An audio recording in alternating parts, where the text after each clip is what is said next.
Hello and welcome. If you're learning Japanese, there's a pretty good chance you know exactly what I'm talking about when I say the final boss. I mean, of course, Keigo, Japan's honorific language.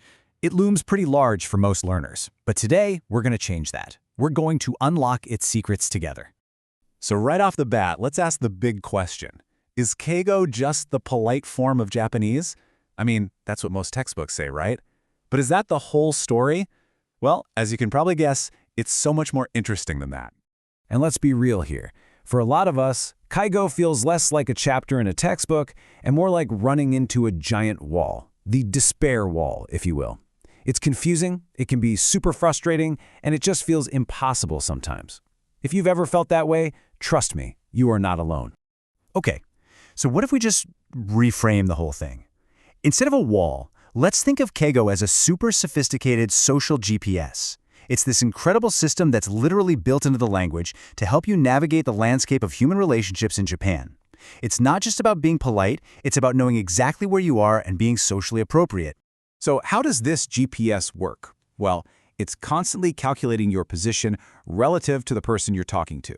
And it does this based on three main things. First, social status. Is this your boss or your coworker? Second, age, which is a really big deal in Japanese culture. And third, psychological distance. Are you talking to your best friend or a total stranger? And this gets at a really deep cultural difference. In a lot of Western cultures, the goal is often to create flatness, to get to that, hey, just call me Bob level as fast as possible. But in Japan, Keigo is used to maintain what some people call a beautiful distance. It's a sign of respect, a way of acknowledging and honoring the space between two people. All right, so to really get how this social GPS works in action, we need a new way of looking at it. Let's call it the word seesaw game. And the main rule of the game is simple.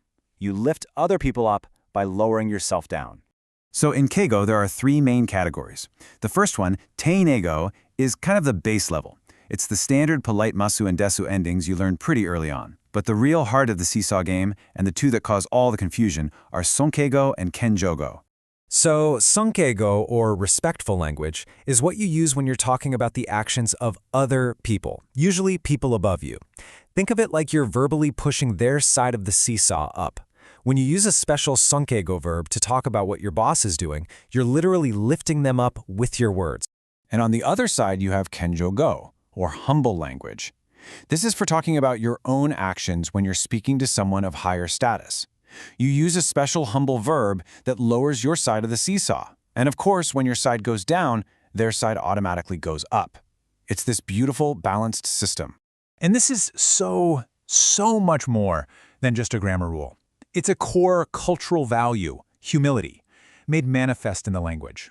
It's a cornerstone of Japanese society, and it's baked right into the very words people use every single day. Okay, if you're still with me, get ready, because we are now entering the masterclass. This is where Keigo gets truly mind-bending and fascinating. We're going to solve the in-group, out-group puzzle, which all comes down to one big question. Who exactly is we? The key here is a concept called uchi soto. Uchi means inside, or your in-group. Soto means outside, or the out-group. But here's the crucial part. Who counts as uchi is totally flexible. Your team changes depending on the situation. Let's make this concrete with the classic business example.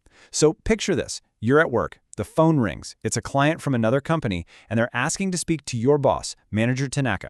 Now look at this table. This is the whole magic trick. When you're inside the office, talking to a coworker, your boss is your superior, you show respect by calling him Tanaka Bucho. Simple enough. But when that client from the outside, the Soto group, calls, everything flips. Suddenly, you and your boss are on the same team. You become one Uchi unit. And to show respect to the outsider, you humble your entire team. That means you refer to your own boss as just Tanaka. You drop the honorific title. It's a huge shift, but it's the very essence of this group-based communication. Of course, language never stands still, right? It's always evolving. So in modern Japan, you'll often hear something called manual keigo, especially from service workers in convenience stores. It's this sort of hyper-polite, sometimes grammatically interesting form of speech that acts like a verbal bulletproof vest. It creates a safe, maximum distance from customers to keep things smooth and avoid complaints. Okay, that was a lot of theory. So let's bring it back to the real world. How can we actually practice this? Well, This whole topic is an absolutely perfect thing to discuss with a Japanese language exchange partner because it gets right to the heart of some really interesting cultural ideas. You hear this all the time from Japanese learners of English. Oh, English is so easy, it has no keigo. But does it?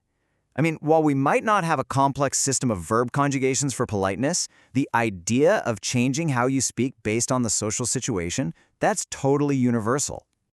I mean, just look at this. Pass me the salt versus, would you mind passing me the salt? The second one isn't just longer, it's using language to create a bit of distance and show respect. The function is exactly the same as keigo, it just uses a different tool. So here's a great first question for your partner. Think about your own culture. Do you change how you talk when you're speaking to your boss or an older person? Maybe it's not a different verb, but what is it? A change in tone? Different vocabulary? What are those subtle signals you send? And now think about the flip side. In Japan, dropping keigo is a massive signal that you're getting closer to someone. So what are the verbal signs of that in your culture? How do you know just from the way someone talks to you that you've crossed the line from acquaintance to friend? And for the last one, think about those times you need to show maximum respect. You know, a big job interview, meeting your partner's family for the first time. What's in your personal toolkit for those situations? The specific words you choose, the tone of voice you use. That right there is your keigo. So, we've navigated with our social GPS, we've balanced on the word seesaw, and we've started to really unpack the puzzle of keigo. But this isn't the end of the line. Not at all.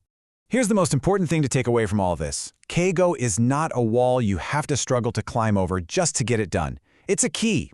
It's a key that unlocks a much, much deeper understanding of Japanese society, of the culture, and of how people connect with each other. So don't despair. Your real journey with keigo is just beginning.